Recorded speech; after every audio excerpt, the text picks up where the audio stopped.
用同一种恨唤醒我。你和我的故事陨落了像烟火，像飞蛾在扑火，任由宿命操控魅惑。哦，那影子深藏在光尘中，迷失在这城市，忘了山是枷锁。用爱图个归宿，却自食其果，不由你我。不然释怀偏执，是不过的坚持，用一生的遗憾写成诗。我乱总太迟，原来你只是手心的影子。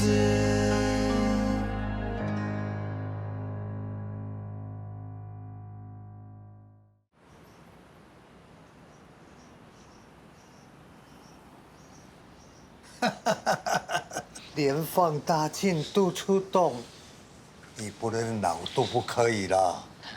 是啊，去配一副老花眼镜吧。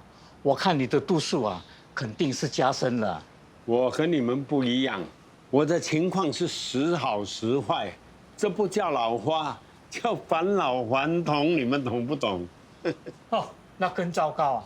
阿福就是像你这样啊，以为是老花，一时看得见，一时看不见，住医院不到半个月呀、就咚咚锵了。哦，我听到的版本不是这样啊，我听到的好像他忙了半个月，送进医院就死翘翘了。哎，那糟糕了，狄大佬，去看医生吧，年纪大了不是开玩笑的。我顶到包你们啊，揍我啊！我每天看报纸啊，我只见过有人病死，没有见过眼睛看不见会死啊！你们以为我老懵懂啊？啊，要吓我啊？哼，还说你有看新闻的，盲掉是不会死的。阿福啊是糖尿病，肾衰竭死。听说啊，糖尿病人如果不吃药，看东西会越来越模糊，越来越模糊，然后呢就盲掉咯，再然后呢，就像阿福这样咯，咚咚锵咯。自从阿福死了以后啊，我喝果啤啊都叫手歹了。啊，你还喝果啤啊？我连牛奶都不要啊，我直接果啤哦，果松啊。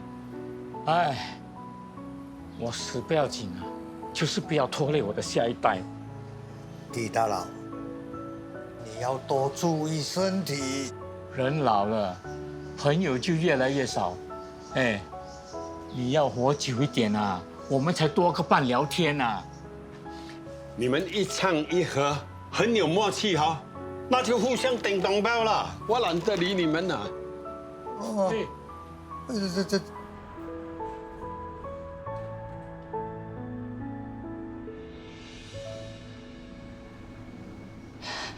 老高牌！哎呦，哎呦！你好恶心啊！我顶咚包你害我撞到头了你。哎，尿有什么好看的、啊？你是不是有病？你才有病啊！我在看蚂蚁。蚂蚁？什么蚂蚁？你骗鬼哦！我都没看见什么蚂蚁啊！我说有就有，刚才还咬到我这里，你看，哎呦！老哥哥，我看你最近这里不太正常啊！哦，说不定得了什么失智症啊！你揍我啊！说不定你比我早走，我免费帮你推的你。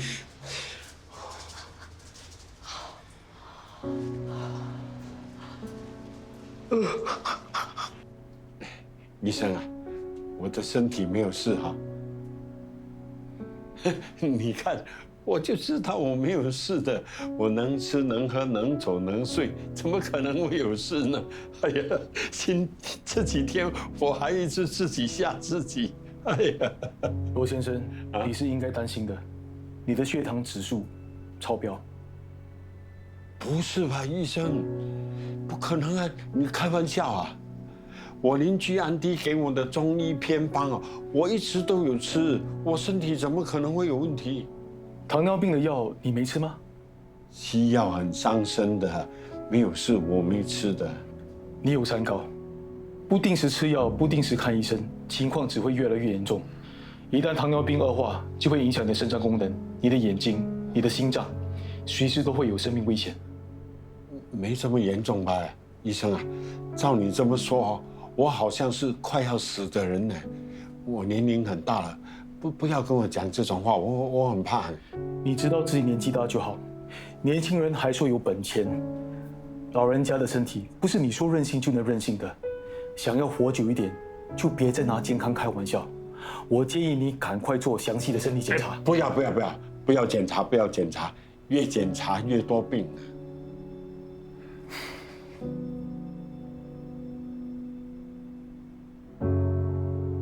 OK， 大家请过来一下。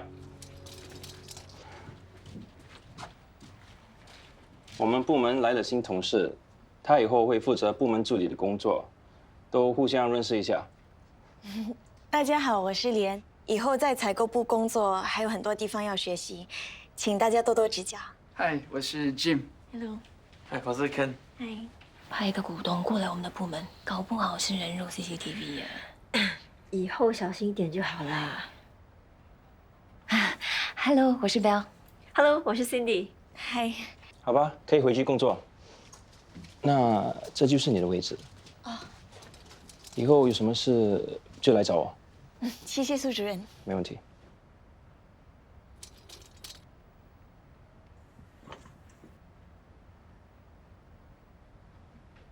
哎，苏主任叫那个千金 CCTV 当你的助理啊？你就不要再说了，我倒大霉就是了。哎呀，场面戏还是要做的嘛。哎，人家本来就是个千金，我哪里敢给他工作？更何况哦，哎，算了啦，当我认命了啊。可是苏主任只是叫你去 shopping 而已，有那么辛苦吗 ？shopping， 你才去 shopping 啊？哎，我是去各大药行做民意调查 ，OK？ 清单上所有的商品我都要买下来，要做价格比较，还要写市场报告，吃力不讨好 ，OK？ 哎，嗨，Bell， 你是不是要去药行买东西啊？买东西我最拿手了，让我去吧。还是不要啦，这么辛苦的事情，我不敢麻烦你。哦，我们吃饱了，还是先回去工作吧。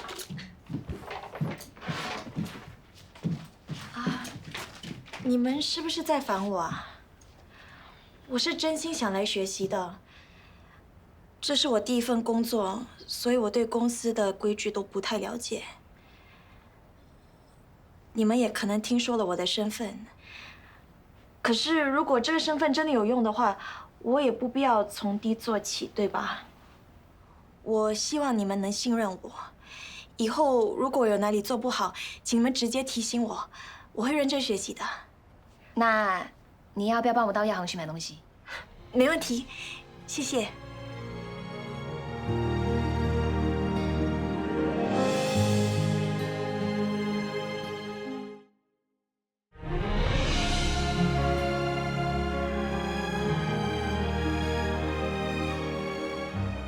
所以这些药我要去哪里才能买得到啊？这清单上的好些药好像没有在市场上卖的啊。哦，难怪我走遍竹荣的西药行都找不到。那就要等我弟回来才可以跟你确认。好，没问题。另外，这有好些药是处方药，如果医生没有开的药单，药行是不可能卖给你的。哦，谢谢你啊，幸好有你帮忙，不然我这个门外汉会到处碰钉子的。不客气。哦，对了，忘了恭喜你，通过考核正式加入康龙。谢谢。我现在在公司说话做事都要特别小心，同事们都认定我是公司派来的眼线，处处排挤我。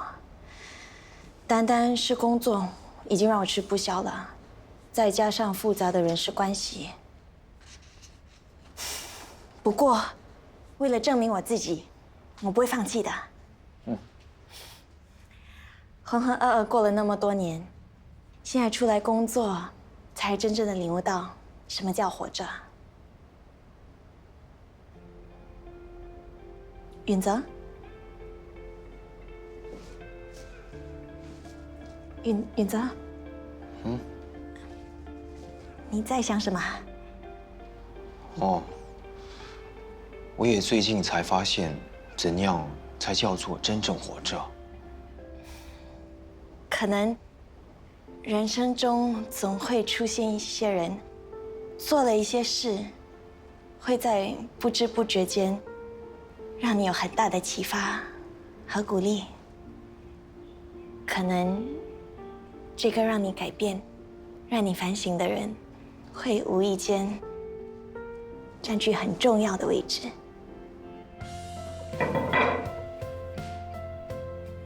能用了吗？这种问题也要叫女生帮忙，没有看过这样的男人。网络世界很多诈骗集团，我劝那些活在自己世界的人警惕一点。你知道他像什么吗？他像活在玻璃缸里的金鱼，长得这么大还没见过海洋，没有经历大风大浪，他以为鱼缸就是全世界。允泽，你现在就是我的那个很重要的人。我是怪人吗？啊？你是我见过最特别的人。虽然你从小就生病，没办法经常出门，可是那没有影响你太多。你上进好学，懂的知识也很多。我在你身边会特别有安全感。是吗？我没有你说的那么好。你有，至少在我心里，你是很高分的。我很高兴，在我最沮丧的时候，可以遇到你。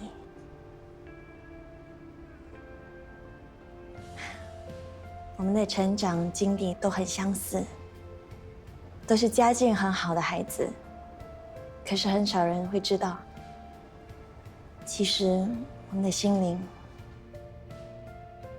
都是很空虚的。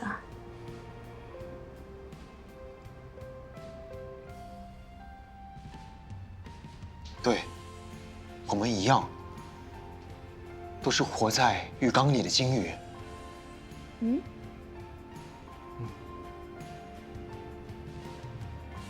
哦。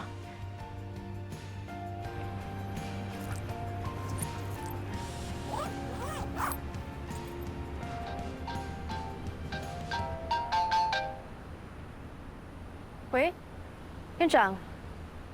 哦，我刚买了些菜，准备送回家。对，我表叔还在医院，我等一下会过去看他。啊，不用，不好意思啊，我这几天应该会比较忙，应该没时间过去疗养院帮忙。啊，不用，我暂时不需要帮忙。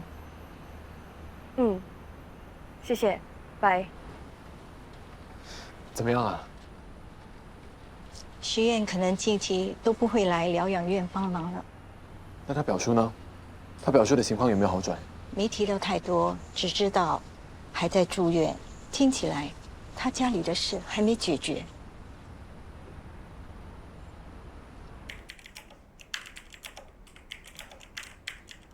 喂，邱律师，那麻烦你先帮我了解近几年关于工伤赔偿的案例。啊，不是，我是帮朋友问的啊。好，谢谢你。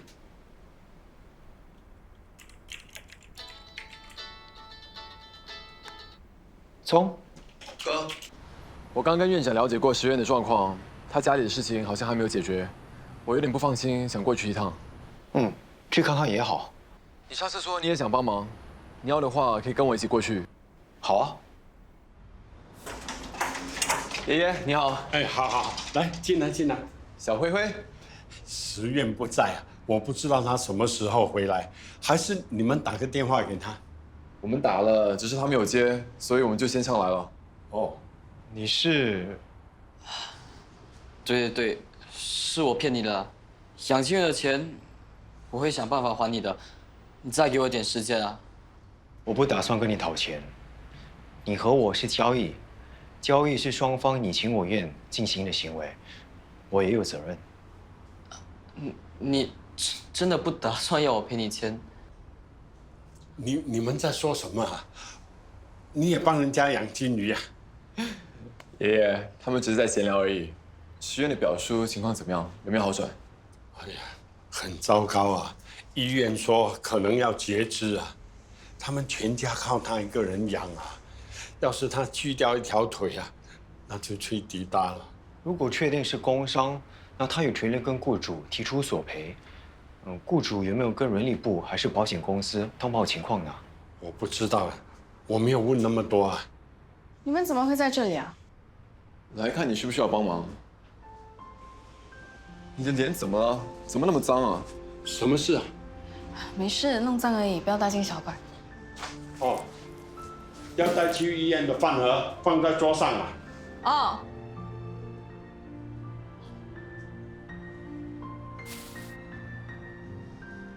到底怎么了？你骑车的时候摔到啊？没有，你别吓到我爷爷。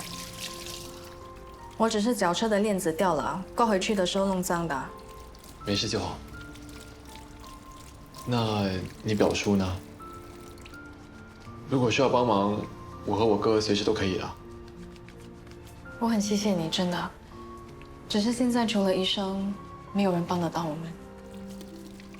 你不要那么快拒绝嘛，也许我们真的有办法。不用了，这本来就是我家里的事，不想麻烦别人。不麻烦，而且我们又不是别人。如果你觉得接受别人的帮忙很丢脸的话，那你就当做我在好管闲事。就算是朋友，也没认识多久。你真的不需要这样。需要。我们是真心想帮忙。我现在要去医院，你们想看表叔的话就一起吧。这份东西是我。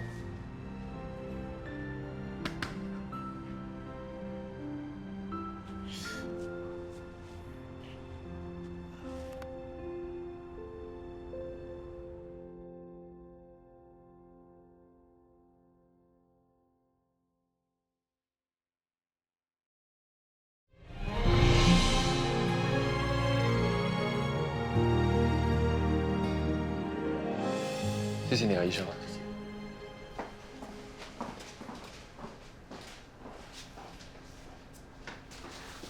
我们大概跟医生了解了一下，待会儿有时间找你表婶出去聊一聊。嗯。喂。我看看包扎的地方。我哥只是想多了解细节，方便我们找熟悉的医生问意见。表叔的伤口发炎和我之前推测的情况吻合。送院之前，他去过诊所，诊所当时只帮他清洗表面伤口，直到透过 X 光片才看见伤口深处残留生锈的碎片。这些碎片是细菌感染的源头。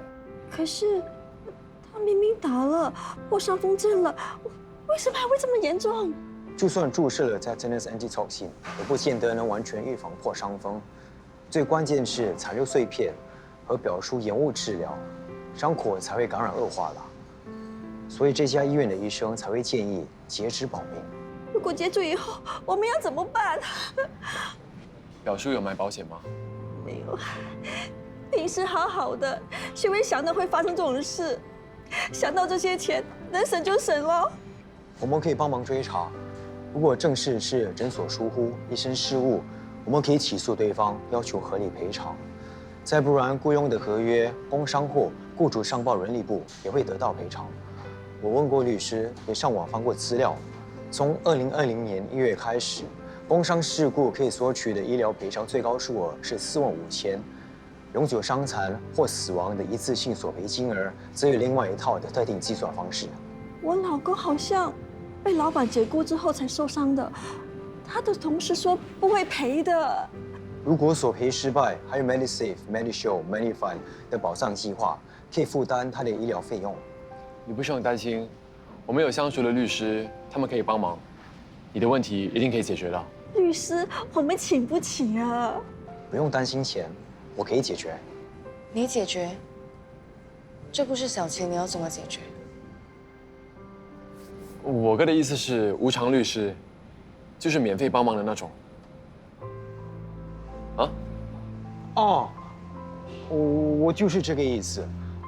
目前分析你们有好几个处理方案了：一，向诊所提出医疗索赔；二，要求雇主提供工伤赔偿；三，自己公积金的医疗保障。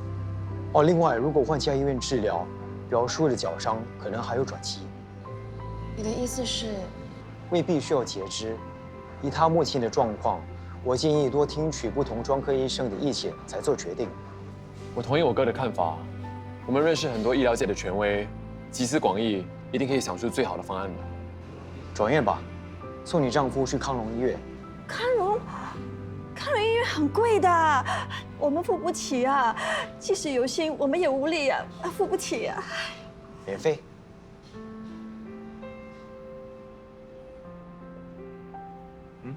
你确定可以是免费的？有我在啊，没问题。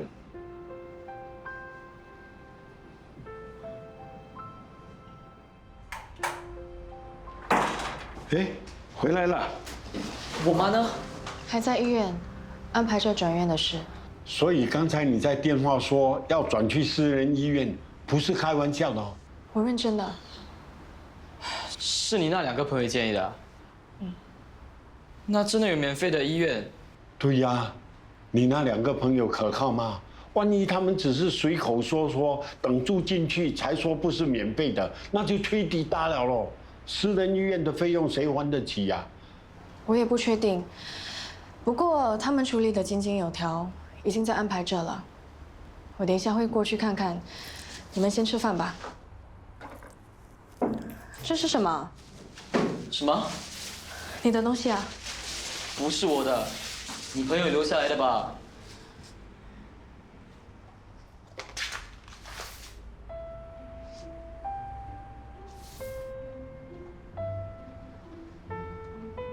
没问题了。啊，真的吗？谢谢梁医生，谢谢你啊！阿生听到了没有？眼角不用截肢了，脚有的救了。这病房呢，我跟院长提过了，他给你们留住。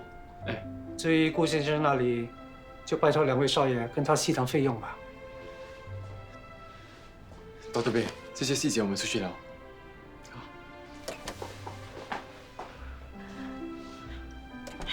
石月呐，你那2位朋友究竟做什么工作的？这么好的病房，这么好的医生，说免费就免费啊？我不是很清楚哎，我没问。啊？你们不熟吗？我去送菜了。啊。Dr. B， 你千万要记得，不准告诉任何里面的人我们跟康龙的关系，尤其是那个女生。对，一开始不说，现在更不能说。我说你们2个，真不知道在搞什么鬼。Dr. B， 我们是认真的。好，听你们2个的。嘘，我什么都不说，我先去忙了，记得跟顾先生交代了。那你先去忙吧。谢谢 Dr. B。哥，免医药费的事情，你想到应付爸的对策吗？我没想过。啊？你说免费说的那么笃定，你就不怕爸知道了会杀了我们啊？就那么点医药费，等爸问起了再说吧。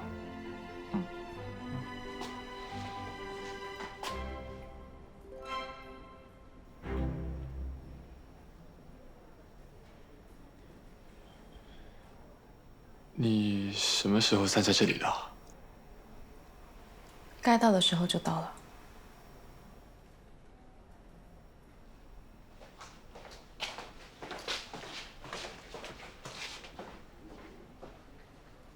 他是不是什么都听到了？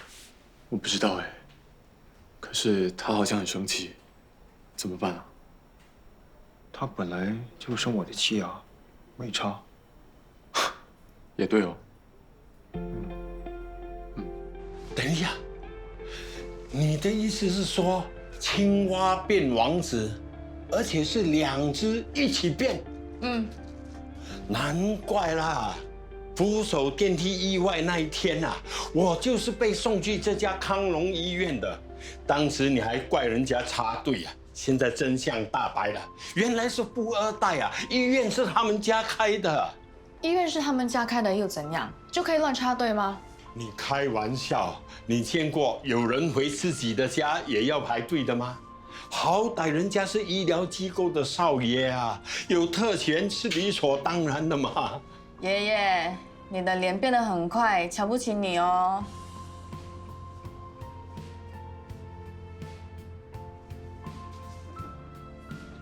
你瞧不起爷爷没关系，人家看上你就好。你不要胡说八道。想一下也不可以啊。哎，石燕啊，如果你能嫁入豪门，生活从此无忧无虑，就算哪一天爷爷吹笛他了，也算是对你爸有个交代啊。这样不好吗？不好。好。2选1啊。你比较喜欢哥哥还是弟弟？爷爷，我被人家耍了，你还有心情开玩笑？不要这样小气了，他们这样算是耍你吗？我明明就被他们骗得团团转了。好，我问你，你口口声声说人家骗你，那他们有从你身上骗到什么好处吗？没有是吗？我只知道啊，人家3番4次帮我们啊，他们这样还算是坏人啊？哇，那你的好人标准太高了。哎，还有啊，这些资料也是人家帮你特地拿来给你参考的，不是吗？我严重怀疑你已经被他们收买了。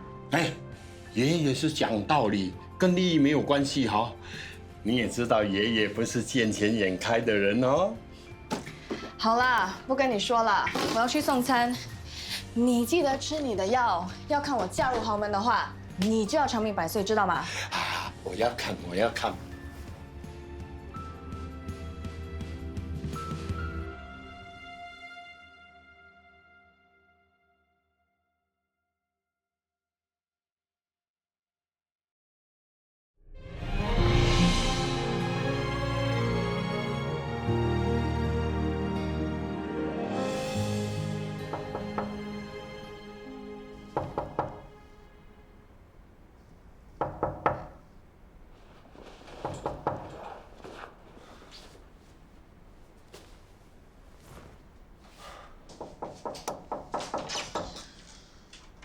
哥，这么早，什么事啊？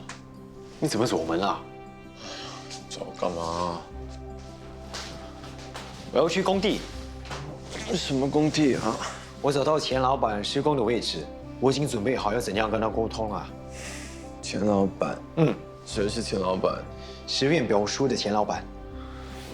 现在几点啊？6点半。6点半？你昨晚没有睡觉啊？我想早点解决工伤赔偿的问题，走吧。10分钟，10分钟后你再叫醒我。反正工人也没有这样早上班的。好，我到门口等你。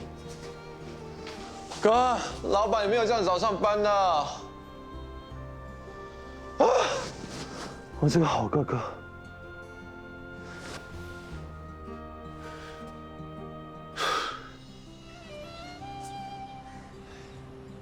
我跟你说了，那么早工人不会到了啦。再等等吧。我们其实可以先等邱律师来了，再跟他们聊。邱律师会迟到。你确定这是对的地方？不会错，这地址是表叔给我的。你是对的，我们来早了。包给我吧。哦，他们来了。请问你们是大侠建筑工程公司的员工吗？请问谁是负责人啊？我是。你是尤先生。你好，林松生先生在2个星期前在工地受伤，他现在卧病在床，没办法工作。我代表他过来咨询工伤赔偿和医疗赔偿的事。请问你，根据新加坡最新的工伤赔偿法令，雇主有责任向人力部上报员工受伤。你是他找来的律师吗？我不是。我们是亲戚的朋友，律师待会就到了。我告诉你，律师过来我也不怕你们。林松生和工友打架，他受伤之前我就把他炒了，还敢跟我要赔偿？请问你有给他解过信吗？我看过他和大侠建筑工程公司签署的合约，解雇员工需要提早2个星期通知，期限还没到，他还属于公司的员工，有权利向公司索取赔偿。赔？我赔条毛给他，他打翻我新买的油漆，泼脏了我的墙，我损失也很惨重啊，谁赔偿我啊？大哥，你不要那么激动，有话好好说嘛。我没什么好说的，你们滚吧。先生，请等一下。根据新加坡工伤赔偿法规定，只要签署雇佣合约的员工就能得到保障。你只需要将林松生先……哎呀，放手了！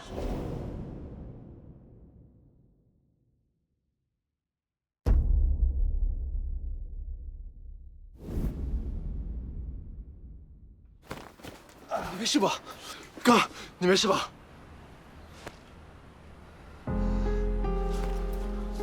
你弄伤我弟弟了，关我什么事啊？是你先拉我，才甩开你的。是你蛮不讲理，工人受伤了，你不帮他申请赔偿。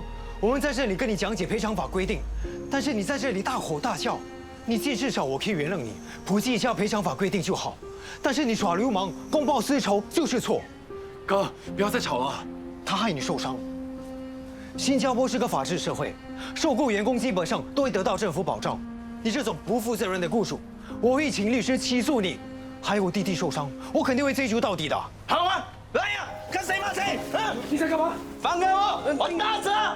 啊，这没什么啊！你在做什么？把东西放下，不然我报警了。邱律师，你们没事吧？他受伤了。你以为有律师在我就怕你啊？啊！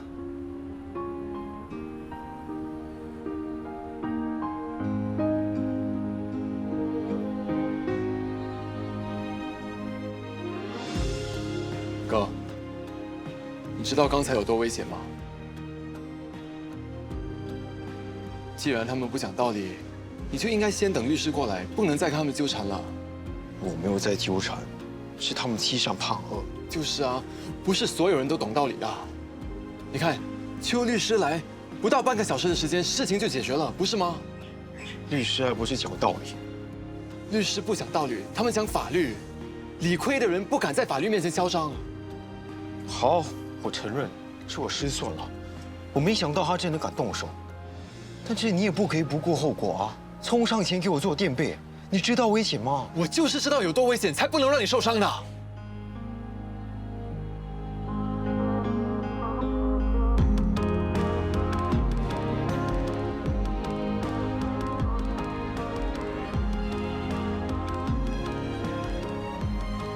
这世上究竟有多少人是我在意的？你最清楚。你什么都分给我，我还要你替我受伤吗？那我算什么哥哥啊？你当然是，一直都是。我一直觉得是你在保护我。每次爸爸骂我，都是你替我挡着。小时候我想妈妈，是你钻进被窝里陪我。知道你能为我做的不多，但能做的你都有做，这就是哥哥。这世上没有人比你对我更好，所以我不可能让你受到任何伤害。就算你怪我，我还是会护着你的。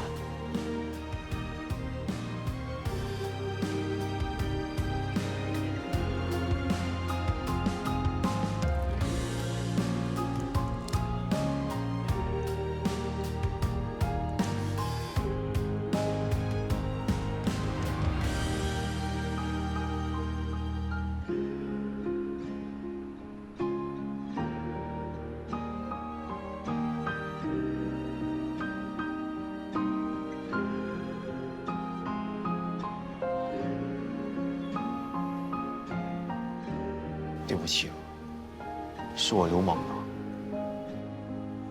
哥，我知道你很积极想帮实验，所以无论你做什么决定，我都会支持你的。一天处理不来，我们就多花几天时间，我陪你 ，OK？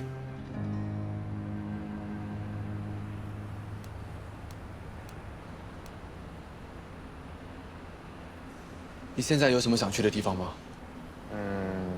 回去康荣吧。我想把工伤赔偿的消息告诉表叔，让他安心养伤。好 ，Let's go。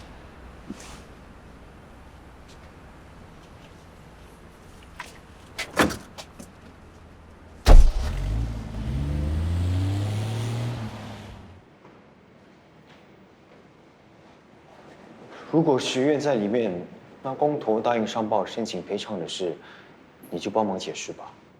可是资料都是你找的，邱律师也是你联系的，由你来解释不会更清楚吗？我不太会跟他沟通，我每次开口最惹他生气，我不知道为什么。哎，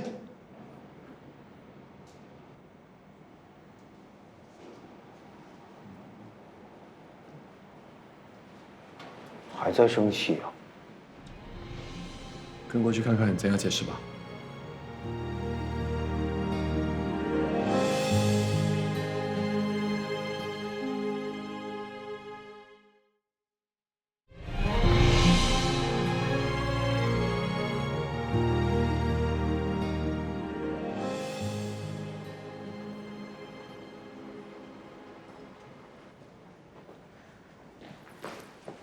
请问你们到底想怎样？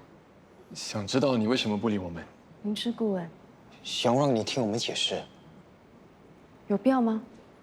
我们之间清清楚楚，没有什么误会。罗石院在落魄的时候遇到隐姓埋名的有钱大善人，他们施舍我不求回报，我非常感激，我谢谢他们。我又不是故意要瞒着你的。这几年我经营小散人都没有透露过自己的身份，甚至连安迪恩都不知道。我就是不想让大家把我们和康龙联系在一起，是真的。说穿了，你就是个专业骗子。由始至终我骗过你，就只有我是谁。想跟你交朋友是真心的，想帮忙也是真心的。我哥也一样，这不是施舍。我不知道你经历过些什么，可能生活让你经常遭受别人的白眼，所以你讨厌有财有势的人。可是我也说过，我没有办法选择自己出生在什么样的家庭，我也不想成为你口中的那种人，所以我要决定自己是谁。我运用与生俱来的人脉来找资源，利用家里的经济能力做后盾，才能让小散人坚持这么多年。你口中的才是，如果用在对的地方，也能够为弱势群体遮风挡雨。有时候帮人，也要先看别人愿不愿意。这几年我接触过很多人，有些人巴不得求助就被看见，有些人明明坚持不下去了，还在拒绝别人的善意。可能是我厚脸皮吧。但如果被骂几句好管闲事能够帮上忙，那我宁愿不要错过任何一个他们。值得吗？总有人要做点亮黑暗的那道光。你如果坚持这条路要自己走，我不会拦着你。但请你不要拒绝愿意和你风雨同行的朋友。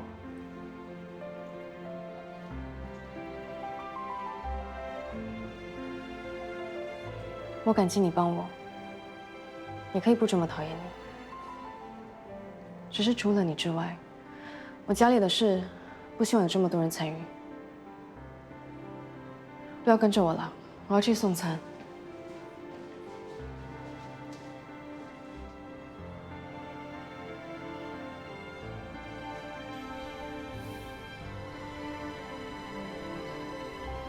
饿了吗？要不我们先去吃点东西，明天再来找他。你要说什么也不急在一时啊。不来都来了，如果这些话不说清楚，我晚上会一直想的。我想好好睡一觉。石院，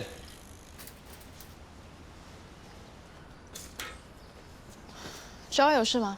不是阿聪找你，是我。我今天有点累。很快的，我说完就走。之前，对不起啊，我知道是我的错，所以我希望你不会再生我的气。也说不上是生气，你千万不要这么想。如果我介意，就是严重。世界上有这么多和我们性格不同的人，你找一个和你相处舒服的人交朋友就行了，不用特地讨好谁的。你是我第一个朋友，是第一个跟我讲真心话的朋友。是真的，我刚没撒谎。你是他第一个真心想交的朋友。你让我重新认识我自己。金鱼、马桶、脚车。哥，你干嘛？我现在懂得把脚车链子挂起来了。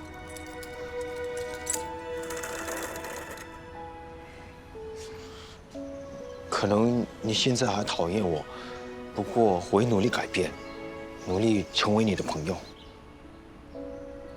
哦，我想说的，就是这些了。好了，可以去吃饭了。啊？哦，不过要先洗手。那我们先走了，拜拜。走了。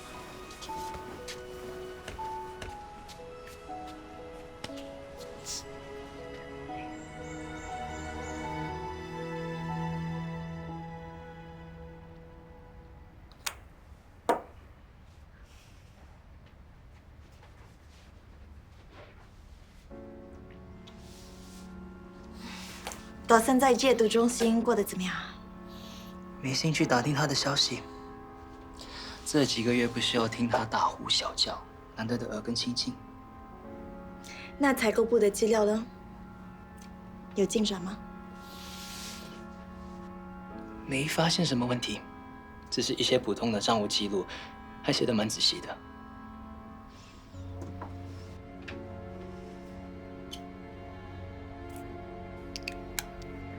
还好你哥不在，他对女人有研究，说不定能闻出我身上有你的味道。自负的人往往没有那么细心的，要发现他早就发现了。你说他是没有想象到你会背叛他，还是从来不把我这个妹妹放在眼里啊？都有。不过，连亲妹妹她也没看穿。Dawson 在康龙一定不是顾兆华的对手。曾经是不被看好的总裁候选人，靠自己一步一步走到今天，没有手段能坐得稳吗？我就不相信他是干干净净的人。这样做人多累。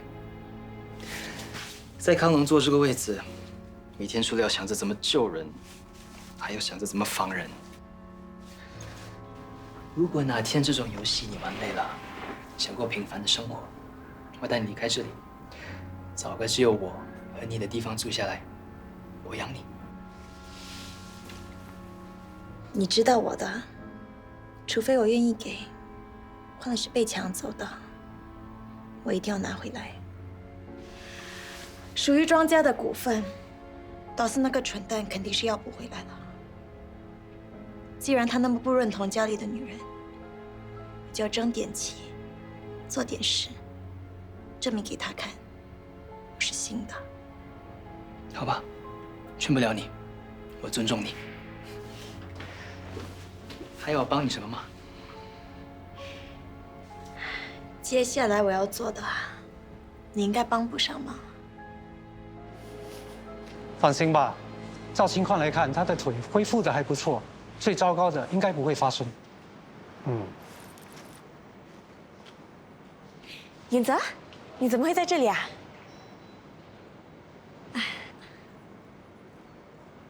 等一下啊，谢谢你，大宝贝。哦，我先去忙了。谢谢。发生什么事啊？你身体不舒服吗？我没事啊，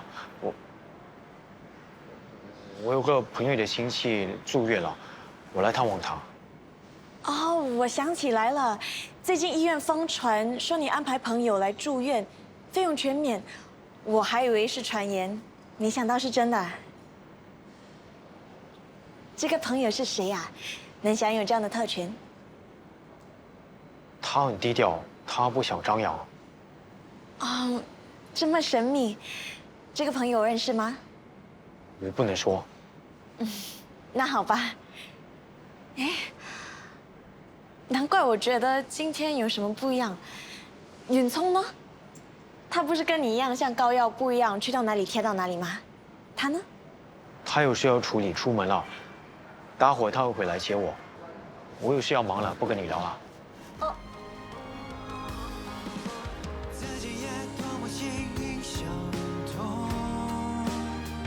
如果就这一次为自己而洒脱，永恒图个解脱，终究还是空，怎么